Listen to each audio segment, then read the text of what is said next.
Buckle up because today we have 4 stories that are going to make your blood absolutely boil. First up, a bridesmaid spends weeks preparing for a bachelorette weekend, only for it to turn into a nightmare she never saw coming. Then, a friendly little hike gets vastly misrepresented, and one couple ends up stranded in the middle of nowhere. After that, a bride and groom who are paying for everything get a message from one guest so entitled they had to read it twice. And finally, a woman has been dating a guy for 3 months, and he still refuses to let her see where he lives. What is he hiding? Stick around, because these only get juicier. Our first poster is a bridesmaid who poured her whole heart into a bachelorette weekend, hand-decorating a tea set and cooking food from her own culture, only to be met with something truly ugly. So, I'm a bridesmaid in my friend's wedding. She just had a bachelorette party at the groom's family's cabin for 2 nights. It started off okay, but as the attendants got more and more drunk, the racism and anti-Semitism started coming out. For context, everyone else in the wedding party is white. I am mixed Jewish and Filipina. My part of the party was to put on a tea party in the afternoon. I spent weeks hand-decorating a tea set as a wedding present. Weddings are huge in my culture, and I want to share that joy. I bought and cooked a bunch of my cultural food, but the basic stuff even Western food people like lumpia, baked desserts, and skyflakes with cheese and meat. I, of course, checked with the bride and MOH beforehand, and both of that would be okay, with the bride saying she loved lumpia. I was so proud of it, and it looked beautiful all set up. But immediately, some of the bridal party started making the EW ethnic food faces, POC, Aikikik. One of them chased around another with a sweet bun, laughing about how weird and scary it was. It was literally bread and cream. I sent pictures of my setup to other friends to see if it was something I did wrong, and everyone said it looked amazing. Edit, because I need to be precise. People did say thank you, including the bride. They said the setup was very pretty. It was the reaction to the food by some of them, family of the groom who also made the Auschwitz jokes, that I was describing. That being said, almost nobody spoke during the tea party portion and blamed it on being tired.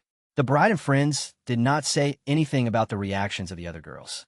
The main feedback I got is that I was clearly a witch because my tea put everyone to sleep.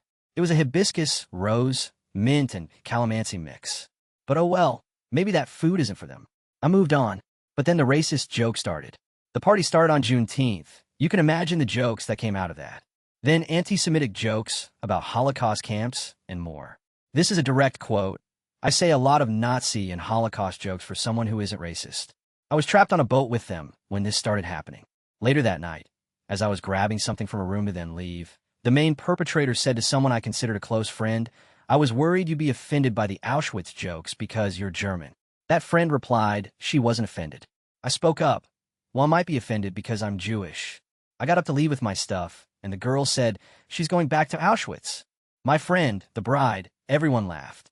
I went outside and I cried. They saw me from the window when they all came to eat food. Not a single one of my friends came to check on me.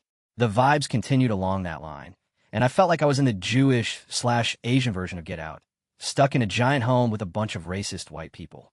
But honestly, the fear from it wasn't the worst part. It was that not a single one of my friends said anything. I then was in a 4-hour car ride with one of said friends/bridesmaids on the way home. She spent the last hour of it lecturing me about how she's someone who can be cordial around people she doesn't agree with, but not everyone has that skill, especially when it's personal, and that I need to put myself in other people's shoes and see that they have positive intentions, and more. For context, this cabin was 4 hours away, and I have a pretty moderate disability.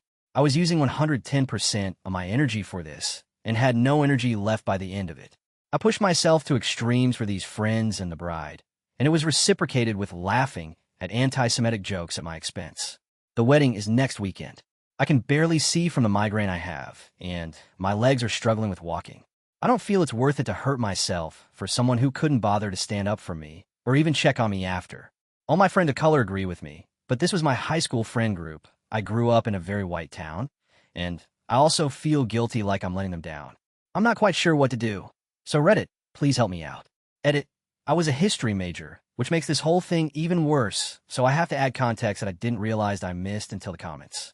The friend in the car is the friend who said she wasn't offended by the Holocaust jokes to the person. She was asked by the jokester because she's German and lives in Germany. In the car, she did say that she is absolutely against the concentration camp joke and that she feels guilty. She didn't say anything. The words "I'm sorry" never came out her mouth, though. But then I brought up the other stuff with the food and racist comments, and that's when she went on that tangent. She also said she saw the racism, but told me in those situations you just have to ignore it and choose to not be around those people again. As she knew there was racism happening, including towards me, and didn't say anything or check in on me, I will be choosing to not be around her again. I also told her repeatedly that I didn't want to talk about this now because I was so physically done, and she said, "This is my car and I am driving. I don't want to be uncomfortable and have this tension here." We are talking. I have a vocal cord disorder, and my speaking is limited, so I didn't say much, and I didn't want to get dropped off on the side of the road in the middle of nowhere. I told her she crossed a boundary she can't come back from, though. The people making the racist jokes were the sibling/cousins of the groom. My friends were the ones laughing along and not saying anything. I have been long distance with these friends since high school. The friend in the car with me was in a social justice club with me in high school. There was not signs of this behavior before from either this friend or the bride. In fact, the bride went with me to an anti-ICE fundraiser party earlier this year, and we had a lot of fun. I have never been shy with my opinions, especially as someone who studied history. This was the first time I was hanging with them around a bunch of other people. In reviewing these comments, I have realized that they may be not racist when with me before, but didn't stop or say anything about racism when it happened, which is in fact racism. That is a key difference. I'm also more white than not. I'm ethnically Jewish, but not religiously. I often don't feel like I have a right to be upset about these things because other family have gone through worse. That's something I'm working to unlearn, and this was definitely some exposure therapy to that. Why didn't I say anything at the party? Because I was in the middle of nowhere surrounded by drunk people making racist comments at me. I have survived violence before and know that sometimes keeping your mouth shut is what needs to happen until you're in a safe space. Lastly, I will not be going to the wedding. I need to get off screens because my head is killing me, but your comments and support help settle me emotionally. I will decide tomorrow how I will inform the bride. Let's see what the comments have to say. This person commented, "What exactly is your dilemma here? These people are not your friends, and they're not good people. They behaved absolutely disgustingly, and you should cut them off immediately. You aren't letting them down, they let you down." Another commenter said, "Well said. I don't think they will even care you're not in the wedding or at the wedding. These aren't friends, more racist bullies." Yeah, the comments are firmly on her side here. Pretty much everyone is saying these people were never really her friends in the first place. Sounds open and shut, but what do you think? So what do you guys think? Was this person the asshole? Drop your verdict in the comments below. Our next poster planned for weeks to finally get a relaxing day hike in with friends, but what they showed up to was nothing like what they were promised. Genuinely need help understanding if I'm just a wuss who dragged everyone backwards today or if we're mad for the right reasons. I'll change minor details here for discretion. I've 31 female, had a friend group, similar ages, saying we'd like to get together for a hike for some time. We've scheduled, rescheduled, planned and unplanned babysitter and dog sitters, and finally managed it. So I've been tossing out trail ideas. Something easy, single day. My two friends say, "We'd like to just hike the trail right by our place." And they essentially tell me that it's a straight shot. We'll have a buddy drop us off on the other side of the hill, and we'll hike over and essentially right back down into their neighborhood. 6 hours, start to finish. So my boyfriend and I show up, backpacks, basic snacks, water bottles. They show up on bikes. My boyfriend and I are a little confused. We thought this was a hike. For leisure? No rush. Just sort of a 1 foot in front of the other type thing. They say it's no rush. They may beat us, but we're all just going back to the neighborhood. Plus there are a bunch of scenic lookouts where they'll stop and we'll catch up. Well, to no one's surprise, we get left behind pretty quickly. No cell service to be spoken of. We keep having to crowd off to one side for ATVs ripping down the path. But the longer we keep walking, one thing becomes clearer and clearer. This is not any kind of hiking trail. It's not built for this at all, despite that being the original idea. Eventually we stop to rest and wind up chatting with these guys who have pulled over on their ATVs. They ask us where we're headed, and when we tell them, it becomes immediately clear that we have much further to go than originally intended. Like several miles to go yet. These two were saints because they gave us a lift. The further we rode, the more astonished we became that anyone had expected us to do this on foot.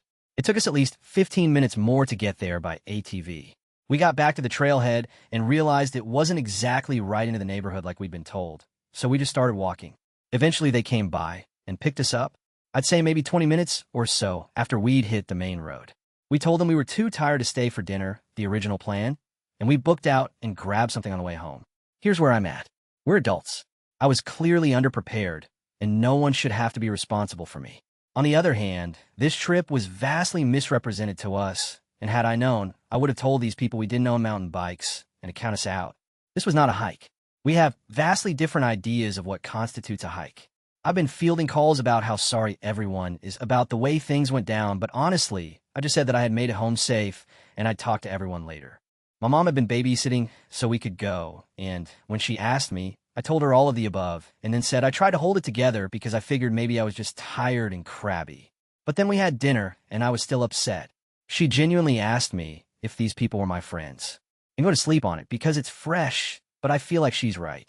I felt like I was taking crazy pills today because, damn, at least tell me I'd be better off just going home. I felt like the people who knew the area misrepresented the trip and then totally freaked off and left us to figure out a way back. Additionally, I get very few days off with a babysitter, so to have planned excessively for this to have it go down that way was additionally disappointing, although not anyone's fault. Just an extra grievance, honestly. I don't know, it just feels like we lost the plot here somewhere, and I'm not demanding an apology, I'm just not going to be expecting help or logic from any of these people in the near future. Edited to add, holy moly. I woke up to a lot of questions and support, and I can't thank you guys enough. I started replying to as many as I could get to, but now my household is waking up, so the wonderful boyfriend has gifts to open from the kiddos and I. Thanks very much for your guys' thoughts and advice. Happy Father's Day to those who celebrate Red Heart. Let's see what the comments have to say. This person commented, definitely AITAH and Nor. I can't help but thinking if your boyfriend wasn't there, would they have done the same thing? You could have been injured by yourself, or worse. Another commenter said, I can't think of anyone I dislike that I would even do this to. It's diabolical. I mostly just ignore people I dislike. They actively made an intentional plan to make them suffer and put them in danger. The comments are not mincing words on this one. A lot of people are calling what these friends did downright diabolical and even dangerous. Feels pretty clear-cut, but do you agree? What would you have done in this situation? Let me know in the comments. This couple is footing the bill for their entire wedding, accommodation, and all, when one guest sent them a message so audacious they decided to take action. We are getting married in less than 2 months. Our RSVP deadline was a month ago, and everyone responded our RSVP, but one couple. We really had to hound them to get any kind of answer from them. Yesterday, they sent us a message telling us they're free to come, but alongside the reply, they sent us a long message how cumbersome and expensive it is to attend our wedding and how tiring the weekend for them will be and how they probably retreat to their hotel room for most of the day and stay for the ceremony and part of the dinner, but retreat to their room for the rest of festivities. We were taken aback because we're paying for everything. Food, drinks, parking. We are also paying for everyone's accommodation, a very nice lakeside hotel. Their biggest expense would be to pay for the gas for the 4-hour drive to the wedding and back. They have a car. They also complained about the dress code. We have black tie, but they both own clothes that would fit the dress code, so they wouldn't have to buy new ones anyway. But they complained about that too. We read the message and basically told them that if coming would be so tiresome for them, it is better not to come. We said that we aren't mad at all. If someone can't make it or doesn't feel up to it, and there are no hard feelings, but basically uninvited them. I know it doesn't matter in the grand scheme of things budget-wise, but each guest costs us around $600, and I didn't feel like spending $1,200 on people that don't event want to be there. They're now angry at us and refuse to speak to us, and we were thinking that maybe we were a bit harsh. Were we the assholes? Let's see what the comments have to say. This person commented, how the ungrateful people planning to use their free hotel room as a personal retreat instead of celebrating with you laid it on too thick and will have to pay for their own weekend getaway. Too bad. So sad. Another commenter said, this is where my mind went. They want a free vacation. The comments are absolutely loving this one, cheering the couple on for not letting themselves get guilt-tripped into begging. Sounds like everyone's on the bride and groom's side. But what's your verdict? If you're enjoying these stories so far, remember to leave a like and subscribe for more. Our last poster has been dating a guy for almost 3 months, hanging out nearly every single day. But there's one place he absolutely will not let her go. Hi. I've been dating a guy for almost 3 months now. We literally live a 15 minutes walking distance away from each other, so we hang out almost daily. He comes over to my place to watch movies, eat dinner, and play games together. But he refuses to invite me over to his place. Every time I ask him to hang out at his place, he tells me it's too messy and he doesn't want me to see it. He lives in a small apartment and has loads of free time to clean. I also offer to help him clean his home several times, but he refuses. He rejected the idea of hiring a professional cleaner too. I don't want us to only hang out at my home every time, and I've asked him to clean his home so many times now. I even said I don't care about it being a mess. I just want my BF to invite me over. He claims he's cleaning bit by bit, but that's what he's been saying for 3 months now. Last week I was fed up with it and told him I'm giving him an ultimatum of 2 weeks to show me his home, or we're done. He asked me for a month. Eventually we settled on 3 weeks, but he said he probably won't make it. Keep in mind this is a single-person apartment, so real small, and he has all the time in the world. But it's bugging me. Am I the asshole for demanding to see his place? Let's see what the comments have to say. This person commented, "My current theories. He lives with his parents and is embarrassed. Lives with his GF or ex-GF hoarder." Another commenter said, "He could also be homeless / living in his car or couch surfing. Would also be embarrassing." The comments are right there with her wanting answers, and the theories about what he's hiding are getting wild. So where do you land? Is she right to push, or is 3 months too soon for an ultimatum? So what do you guys think? Was this person the asshole? Drop your verdict in the comments below. And that's where we'll leave it for today. 4 stories for total messes, and now I want to hear from you. Drop your verdicts down in the comments, and let me know which one had your jaw on the floor. I read every single one, and trust me, I've got a whole pile of even crazier stories lined up for next time. So I'll catch you in the next one.